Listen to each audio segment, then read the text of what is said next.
So huminto muna kami kasi baka mag overheat po tayo. Ayan, binuksan ko na po yung collar nya kasi kanina kumukulo siya, baka magka-aberya pa tayo, lalo na sa mga ilang araw nating pananatili dito ay baka mauwi na tayo ng Luzon, ay mas delikado.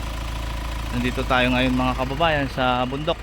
Pinapakuha ko si Rizky ng ng tubig kasi kumulo tong kulan kanina.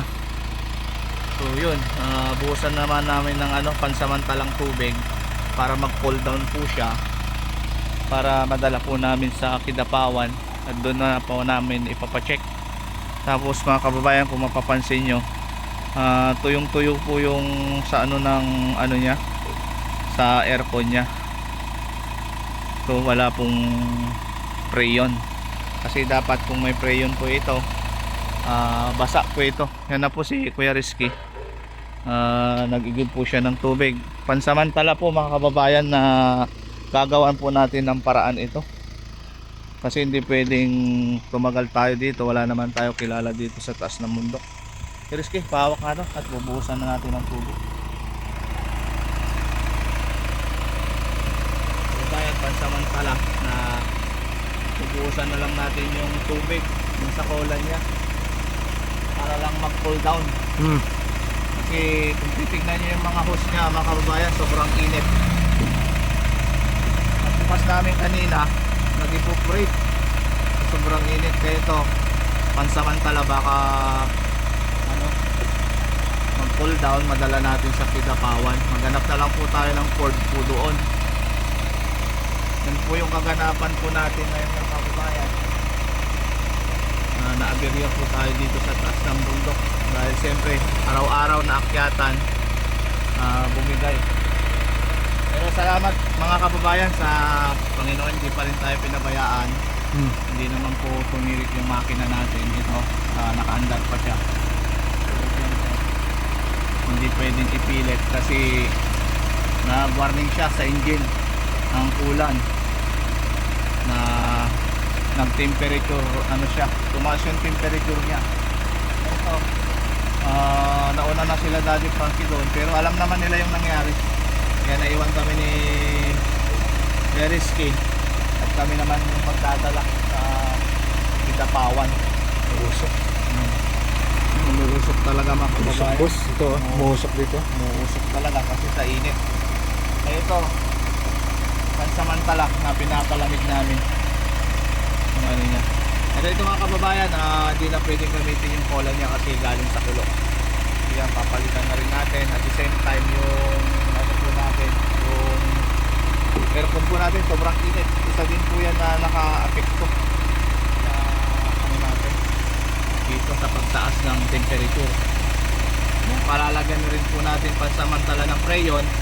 Tapos pagdating po natin ng Luzon, pabubuksan na lang po ito para yung evaporator niya po ma-check natin kasi malamang sa malamang barado na po yung yan, yung sa loob, yung tawag dito, yung evaporator mga kababayan.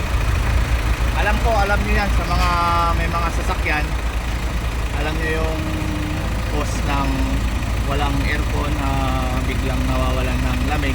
Yung evaporator talaga kasi sa kakalawsong natin ng baha, putik, nagbabara kasi po yun. Yun yung isa sa sakit ng aircon. Medyo may kamahalan mga kababayan, pero siyempre hindi naman pwedeng hindi ipagawa yun. Yan mga kababayan, konting update lang.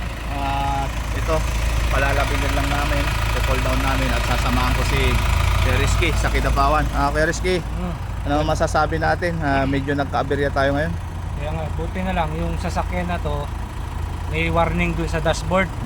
O naramdaman ko yan pagbaba. Tapos sabi ko kay Boss Tax, Boss, ba't parang nag overheat warning yung pero sa coolant. Sa coolant. Magkaiba naman yan. Doon yung coolant. Tapos yung sa radiator naman, makikita niyan. Pero parang merong konting usok. Siguro gawa na lang nung napapalamig nung nung coolant. Pero yung sa coolant talaga nung binuksan ni Boss Tax is kumukulo no.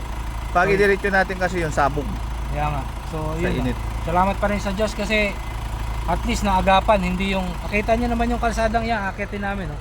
Galing dito, mga ilan yan, mga siguro dalawa o hanggang apat na ganyan pa. So kung pupwersahin namin, delikado, mas delikado dito sa sakyan. Kaya alam niyo naman yung uwian namin, Luzon pa, 3 araw. diba? 3 araw, dalawang 15 hours na biyahe, hindi namin pwersahin. Kaya kailangan, eto, gawa namin ng paraan para mas safe kami. Yun nga sabi ni Daddy Frankie.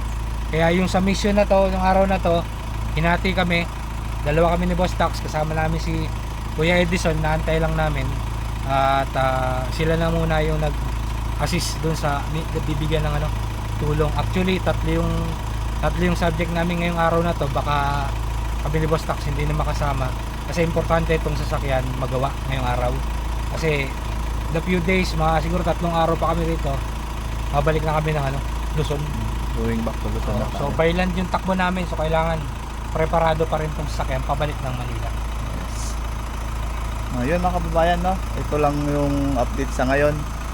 Ipagdasal nyo po kami na sana wala nang mangyaring aberya po sa amin. At alam ko naman po na nandyan po kayo lagi para sa amin. Sumuso ko. At dinadasal nyo po kami. Yun mga kababayan, kung makikita nyo, umuusok siya.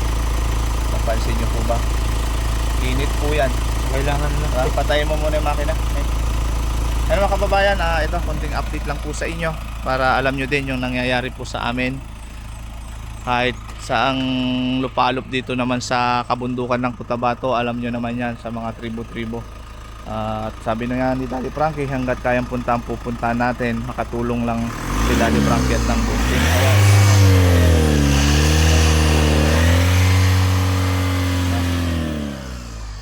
Ano mga kababayan, no?